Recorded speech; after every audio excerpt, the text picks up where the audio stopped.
and honored today to support this bill to award the Congressional Gold. Operation Iraq Freedom was not the Second World War, but it was, as such things go, a brief, if violent culmination of a long process of sanctions and resolutions and Iraqi recalcitrance. It was, though, a defining moment in post-Cold War.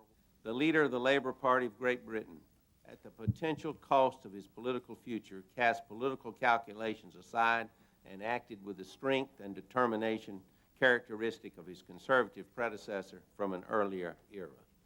It would have been relatively easy for Tony Blair to take a less difficult course.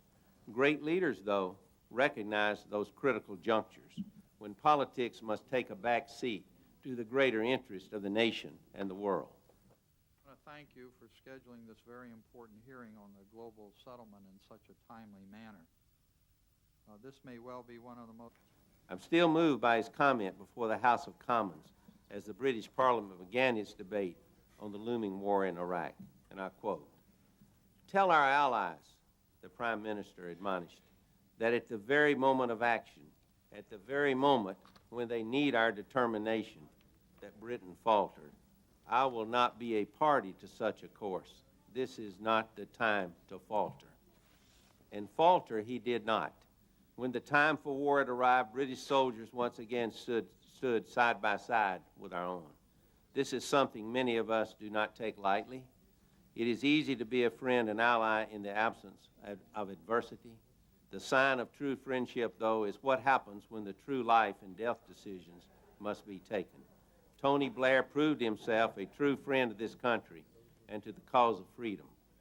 The committee will take the opportunity of being assembled this morning to take up and... Prime Minister Blair and the British people have provided vital military assistance to the United States. As our troops are deployed in Iraq, Afghanistan, the Balkans, and elsewhere, Britain has shouldered more than its share of responsibility and eased our country's burden. In the process, Prime Minister Blair and Great Britain have proven to be one of the strongest and most distinguished allies of the United States in our efforts to rid the world of terrorists and to bring to justice the corrupt regimes that support them. We do have a quorum, and we'll go back to the Blair Gold Medal. Is there any further debate? If not, all those in favor of the awarding the gold medal to Tony Blair, say aye. Aye. Aye. Those opposed, no. The ayes appear to have it. The ayes have it. Legislation's passed. Senator Sarbanes. Mr. Chairman,